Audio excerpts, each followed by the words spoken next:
Jesús, Cordero de Dios inmolado en la cruz, mi Salvador y Rey.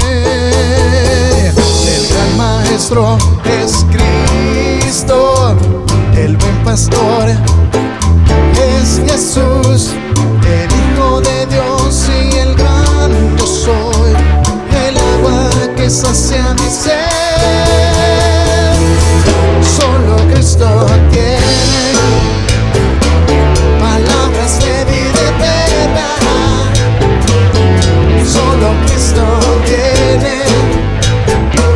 palabras de vida eterna. Para el afligido, para el quebrantado, para todo aquel que quiera ser libre del pecado. Pan de vida es Cristo, la luz del mundo es Jesús, Cordero de Dios inmolado en la cruz, mi Salvador y Rey. El gran Maestro es Cristo, el buen pastor es Jesús, el Hijo de Dios y el gran yo soy, el agua que sacia mi sed. Solo Cristo tiene palabras de vida eterna. Solo Cristo tiene palabras de vida eterna. Para el afligido, para el quebrantado, para todo aquel que quiera ser libre del pecado.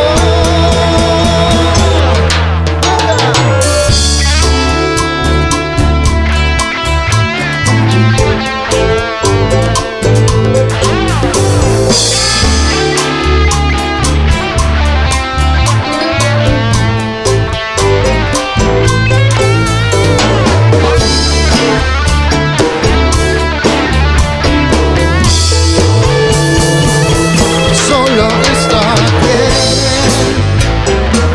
palabras de vida eterna. Solo Cristo tiene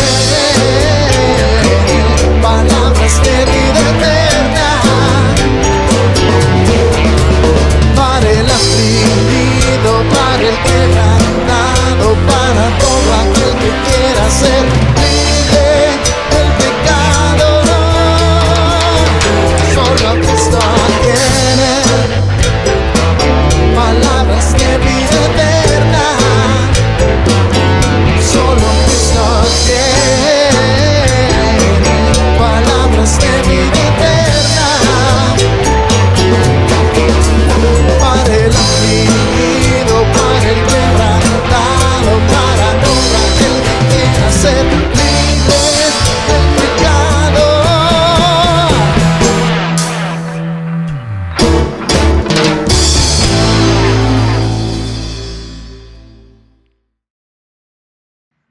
Muy buenas noches, bienvenidos una vez más a este miércoles de reflexión. Es un placer volvernos a conectar por este medio virtual y poder compartir un poco más de lo que la Escritura nos ha estado enseñando en esta serie sobre esa actitud de adoración y alabanza que el cristiano debe tener en medio de toda situación.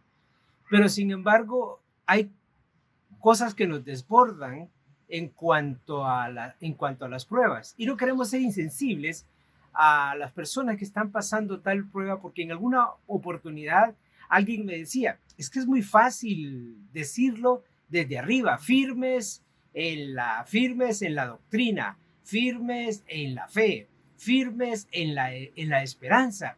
Pero cuando estás en medio de la tormenta, esa predicación no es precisamente el primer pensamiento que viene a tu mente. Y en ese sentido, esta noche vamos a tratar de esbozar un poco más a profundidad cuando la situación es una prueba que te atropella, como decíamos el fin de semana, cuando tú simplemente estás en una situación tan apremiante que no sabes si lo estás viviendo, lo estás soñando, pero te está sucediendo. Eso es justamente lo que vamos a tratar esta noche y vamos a darle continuidad a eso que iniciamos el domingo. Y precisamente cómo alabo a Dios cuando la prueba me atropella. ¿Cómo alabo a Dios cuando la prueba está en su punto de más ebullición? Sin duda que todos hemos pasado momentos difíciles en los cuales, a diferencia de lo que estudiábamos el domingo, esto tú no es que lo andas buscando, sino que simplemente se da una situación en la cual tú estás inmerso. Y entiéndase, por ejemplo, la pérdida de un ser querido, entiéndase, por ejemplo, una situación política que hace que pierdas todo, u otro tipo de cosas que podrían suceder en las cuales de un día para otro tu vida cambia completamente. Y cuando eso sucede, nos preguntamos todos si podemos o debemos alabar o cómo hacemos para alabar a Dios en un momento tan apremiante. Para ese propósito es importante tener en cuenta de que hay preguntas que son válidas en medio de la necesidad. Uno puede ir y abiertamente abrir tu corazón delante del Señor y ser transparente con el Señor con respecto a lo que sientes, a lo que estás viviendo, a lo que estás experimentando, como esa explosión emocional que en ese momento posiblemente te está consumiendo, no te permite ver con claridad lo que está sucediendo y que tú se lo puedas expresar libremente al Señor. Es válido que tú le digas al Señor, me duele tanto que no puedo pensar en Dios en este momento. Y uno se lo puede expresar libremente al Señor. También es válido decir, Dios, no entiendo qué hicimos para merecer este padecimiento, porque simplemente te tomó por sorpresa y posiblemente eres un tercero afectado de una situación de las decisiones de otros. Pero tú estás en primera línea y sin embargo vas a tener que enfrentar la situación. También es válido que tú le puedas decir al Señor, Señor, no sé si es real o lo que me está sucediendo o estoy soñando, pero quiero despertar y quiero despertar pronto, quiero salir de esto, ¿verdad? Y que el Señor te empieza a mostrar qué es lo que estás viviendo. He perdido el interés en las cosas de Dios y creo que estoy resentida con Él. A muchas personas les cuesta mucho aceptar que están peleadas con Dios. Y a veces lo llevan de una manera eh, muy al interior, pero sus decisiones manifiestan esa incomodidad que tienes con el Señor. Hay momentos en que hay que ir y abrir tu corazón y ir a la montaña, pegar el grito y decirle al Señor, ¿cómo estás?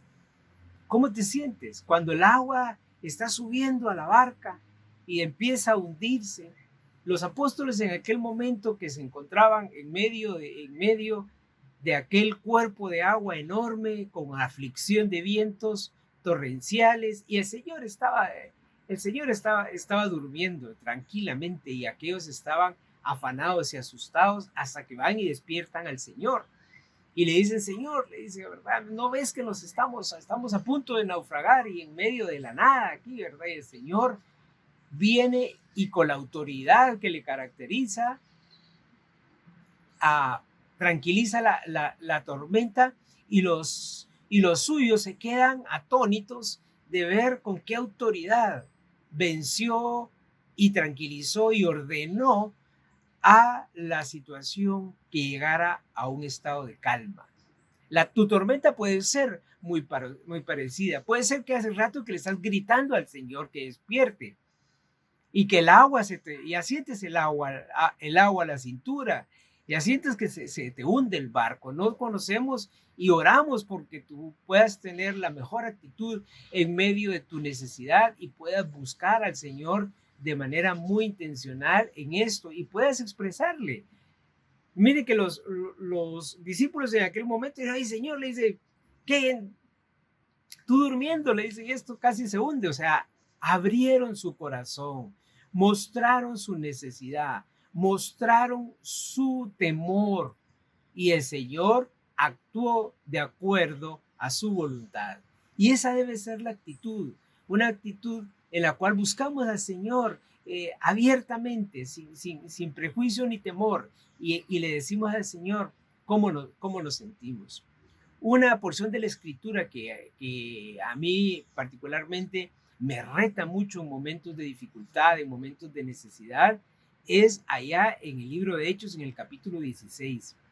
Ese capítulo 16 del libro de Hechos que narra la situación del carcelero de Filipos, lo que vemos es a Pablo y Silas que habían sido azotados y metidos a la cárcel por una situación que no merecían. Sin embargo, después de padecer tal afrenta y haber entrado a la prisión y que se lo han recomendado al carcelero, le han dicho al carcelero, mira, aquí te van unos reos especiales, por así decirlo, ¿verdad? Y entonces dice que los metió al fondo, la última celda del calabozo. Y ahí, en ese lugar, ellos estaban alabando y cantando himnos al Señor.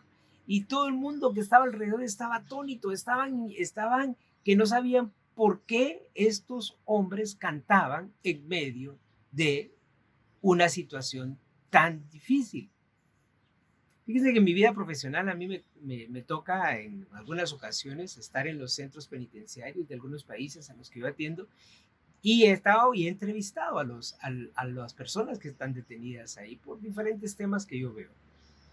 Pero algo que yo he notado inmediatamente cuando las personas pasan el circuito de seguridad, cuando entran al sistema penitenciario, es que la gente viene desarmada totalmente.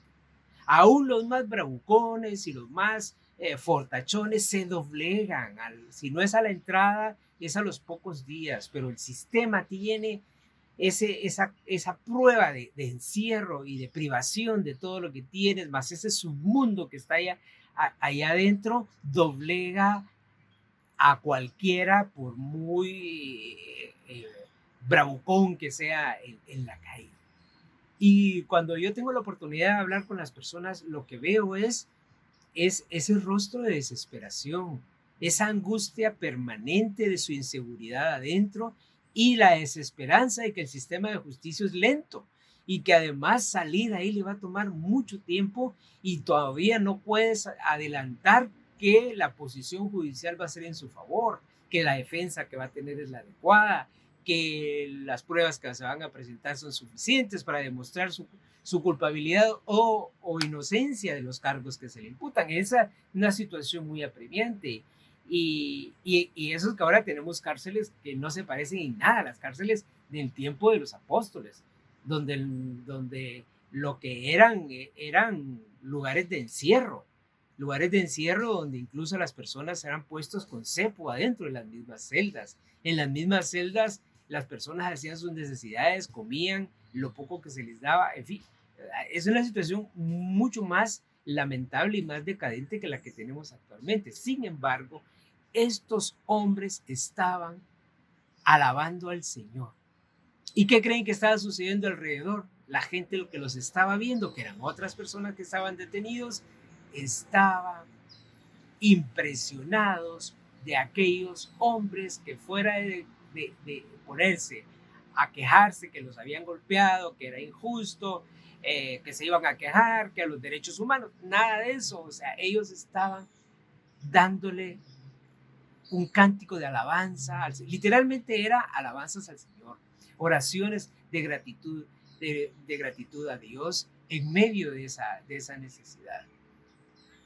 Y lo que sucede posteriormente es mucho más impresionante. El Señor los saca de manera extraordinaria, donde prácticamente se derrumban la cárcel, sale Pablo y Silas de ahí y no se van. Pero miren, llama muchísimo la atención el resto de los reos que estaban ahí con ellos, pese a que ya los muros habían caído, por así decirlo, podían irse, no se fueron. Cuando el carcelero pregunta por ellos, le dice, aquí estamos.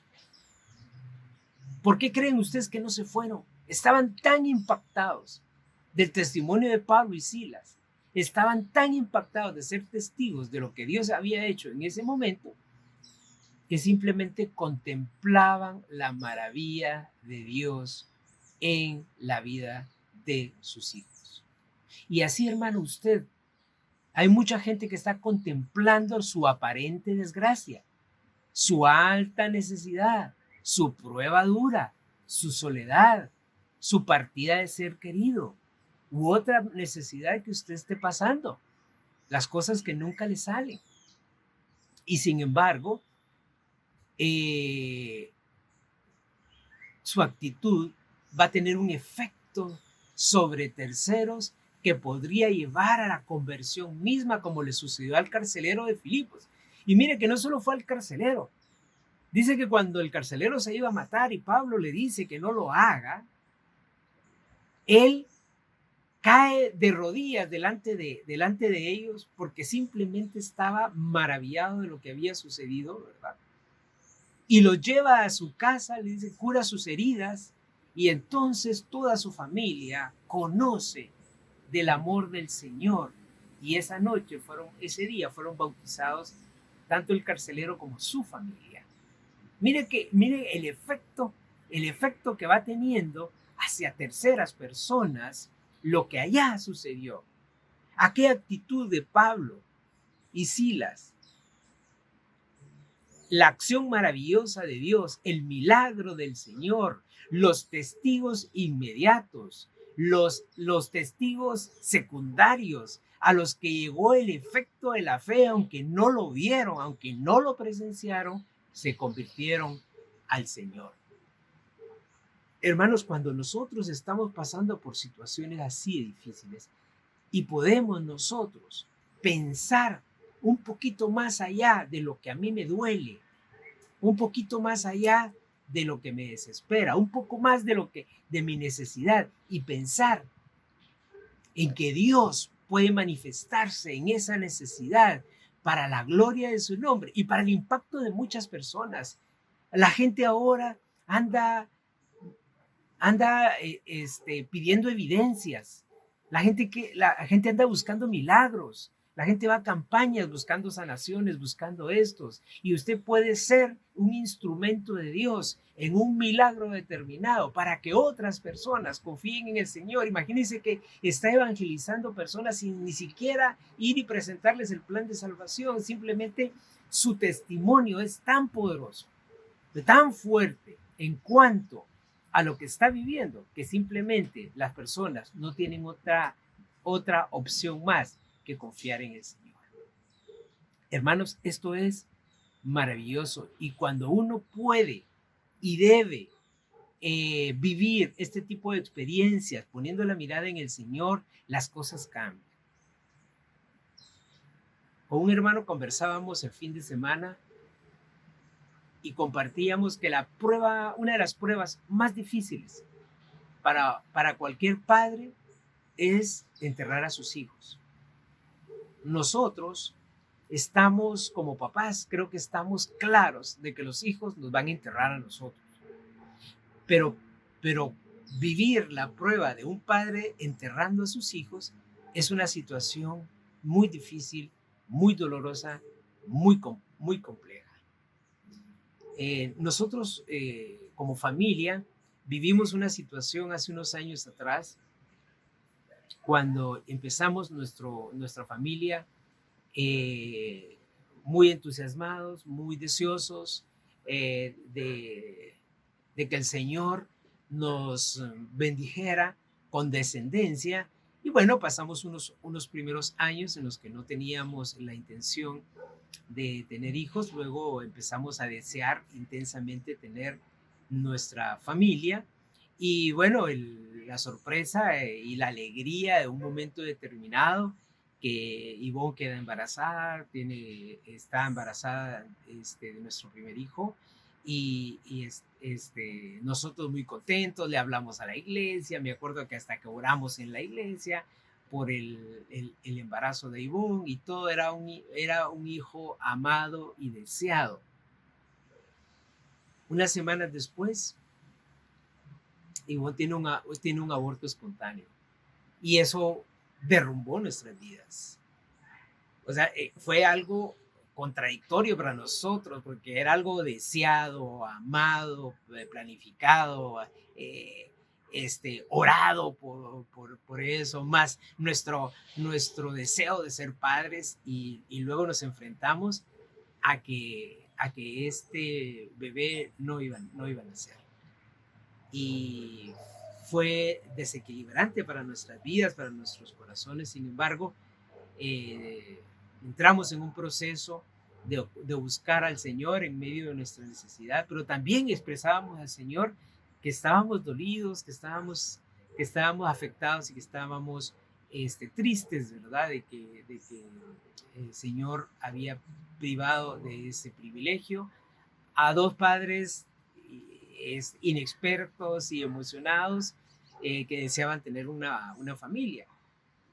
Y cuando fuimos a los controles posteriores a eso, hubo un momento en que el médico nos dijo, bueno, todo está listo, y nosotros empezamos esa nueva etapa, y resulta ser que no pasaba nada en ese tiempo.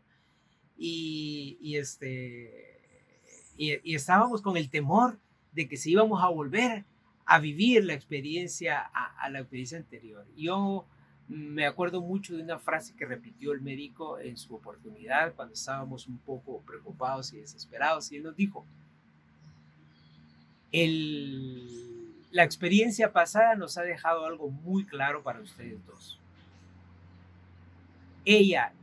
Usted me dice, usted es capaz de concebir, y ella es capaz de embarazarse. Y eso lo que significa es que no hay ningún impedimento para que ustedes tengan su siguiente embarazo. Y efectivamente así fue. Ivonne pasó 10 años embarazada y 5 hijos que el Señor nos ha regalado, y ha sido maravilloso. Pero créame, hermano, que vivirlo no es igual como que se lo cuenten. Y la explosión emocional a veces dejas de ser racional, y te inclinas más por lo emocional. Dios quiere que en todo seas tú usado. Y me acuerdo que una vez, tiempo atrás, cuando ya habían nacido nuestros primeros hijos, nuestros primeros 2 hijos, una hermana de la iglesia pasó por una situación similar a la nuestra. Y entonces nos tocó que ir con esta persona, y nos dimos cuenta que el Señor nos había preparado para consolar a otros. Que lo que habíamos vivido allá nos daba autoridad para venir y hablar con las personas y consolarlas, las que estaban viviendo una situación similar, y poderles decir que el Señor tiene planes maravillosos para nuestra vida. Pero tú necesitas creerlo, tú necesitas vivirlo, tú necesitas vivir el Salmo 30, 11 al 12, el que dice, has cambiado mi lamento en baile, desataste mi cicilio y me ceñiste de alegría. Por tanto a ti cantaré, gloria mía, y no estaré callado. Jehová Dios mío, te alabaré por siempre. Ese es nuestro deseo. Oramos, mis queridos hermanos, para que cualquiera que sea tu situación, te permita ver al Señor y ver que puede ser usado. Tú y tu situación pueden ser usadas para la gloria del Señor. Y concluyo con la frase con la que terminamos este domingo. Dios es un especialista en convertir tu desastre en un milagro. No dejes de ver el milagro, porque estás consumido y afanado tratando de resolverlo tú. Despójate, suelta las aparentes seguridades, tómate del Señor, clama al Señor y pregúntale al Señor cuál es el propósito que tiene para tu vida, por lo cual estás viviendo lo que estás viviendo. Si ya no tienes fuerza, dile, Dios, no tengo fuerzas, Dame fuerza para seguir adelante y prepárame para consolar a otros. Que el Señor, mis queridos hermanos, los bendiga y además les ayude a ustedes y a mí y a todos los que confiamos y tenemos la esperanza en Cristo Jesús, a que estas áreas de necesidad y pruebas apremiantes servirán para fortalecer nuestro carácter, para acrecentar nuestra fe y para dar testimonio de un Dios poderoso. Que el Señor les bendiga a todos. Muchas gracias por conectarse. No dejen de permanecer conectados en todos los espacios que tenemos de la iglesia. Y este fin de semana estaremos esperándolos de nuevo con un todo amor y placer allá a las 9 de la mañana en nuestra iglesia. Dios les bendiga a todos. Descansen y buenas noches. Que todo lo que soy alabe al Señor con todo mi corazón. De tu grande amor cantaré, tu nombre alabaré.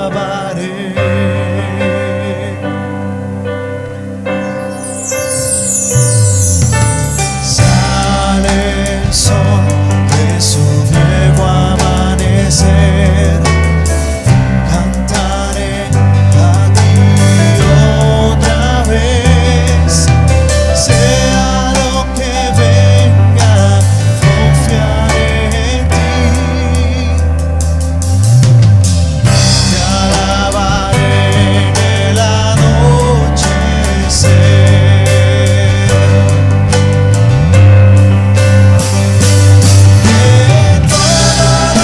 Soy, alabe al Señor con todo mi corazón. De tu grande amor cantaré, tu nombre alabaré.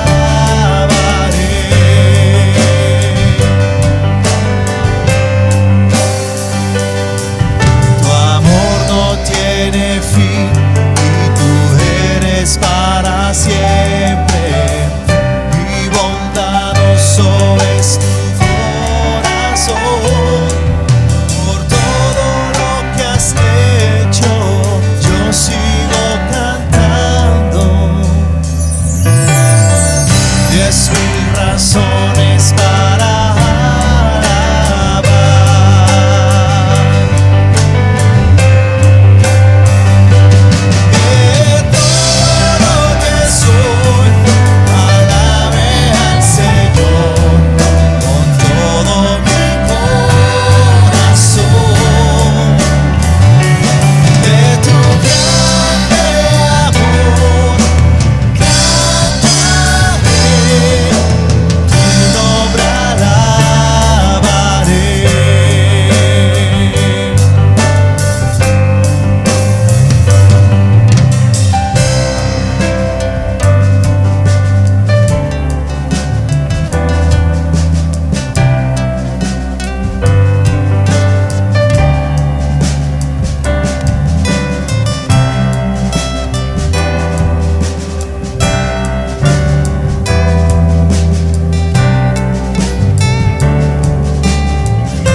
Ese día cuando ya no tenga fuerzas y se acerque tu gloria.